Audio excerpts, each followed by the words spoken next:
Hi friends, good morning. ಇದು ಗುರುವಾರದ ಬೆಳಗ್ಗೆ vlog. ಇವತ್ತು ಮನೆಯೆಲ್ಲ ಸ್ವಲ್ಪ ಕ್ಲೀನ್ ಮಾಡಿಕೊಂಡು ಕಿಚನ್ಗೆ ಬರೋ ಅಷ್ಟ್ರಲ್ಲಿ ಸ್ವಲ್ಪ ಲೇಟ್ ಆಯಿತು. ನಾನೊಂದು ಗ್ರೀನ್ ಟೀ ಕುಡಿದೆ. ಈಗ ತಿಂಡಿಗೆ ರೆಡಿ ಮಾಡ್ಕೊಳ್ತಾ ಇದ್ದೀನಿ. ಒಂದು ಕಡೆ ಪಾಡಲ್ಕಾಯಿ ಮತ್ತು ಕಡಲೆಬೇಳೆ ಸ್ಟೀಮ್ ಮಾಡೋಕ್ಕಿಟ್ಟು ನಾನೀಗ ಒಂದು ಆರೆಂಜ್ ಮತ್ತು ಕ್ಯಾರೆಟ್ ಹಾಕಿ ಜ್ಯೂಸ್ ಮಾಡ್ಕೊಂಡಿದ್ದೆ. ಇವತ್ತು ಸ್ವಲ್ಪ ಲೇಟ್ ಆಗಿದ್ದರಿಂದ ಬೇಗ ತಿಂಡಿ ಮಾಡ್ಕೊಂಡು ಬಿಡೋಣ ಅಂತ ಮಾವಿನಕಾಯಿ ಚಿತ್ರಾನ್ನ ರೆಡಿ ಮಾಡ್ಕೊಂಡಿದ್ದೆ.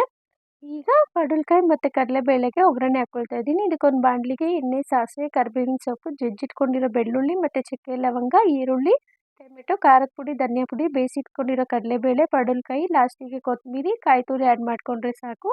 ಇನ್ನು ಅವರಿಗೂ ಟಿಫನ್ ಎಲ್ಲ ಪ್ಯಾಕ್ ಮಾಡಿಟ್ಟು ಬಾಬಾಗೆ ನೈವೇದ್ಯಕ್ಕೆ ಹಾಲು ಖೀರು ಮಾಡಿದ್ದೆ. ಇನ್ನು ಬಾಬಾಗೂ ಇಟ್ಟು ದೀಪ ಹಚ್ಚಿ ಪಾಪುನ ಕರ್ಕೊಂಡು ಹೋಗಿ ಬಿಟ್ಬಿಟ್ಟು ಬಂದು ನಾನೀಗೊಂದು ಪೈನಾಪಲ್ ಸ್ಮೂದಿ ಮಾಡ್ಕೊಂಡಿದ್ದೆ. ಅದ್ರ ಜೊತೆಗೆ ಸ್ವಲ್ಪ ಹೆಸರುಬೇಳೆ ಮಾಡ್ಕೊಂಡು ಬಿಡೋಣ ಅಂತ ನೆನೆಸಿಟ್ಟಿರೋ ಹೆಸರುಬೇಳೆಗೆ ಕ್ಯಾರೆಟ್ ತುರಿ, ಕಾಯಿ ತುರಿ, ದಾಳಿಂಬೆ, ಉಪ್ಪು, ಮೆಣಸು ಪುಡಿ, ಲಾಸ್ಟಿಗೆ ನಿಂಬೆ ರಸ ಆ್ಯಡ್ ಮಾಡಿಕೊಂಡು ಟಿಫನ್ ಮುಗಿಸಿ ನಾನು ಆಫೀಸಿಗೆ ಹೊರಟೆ.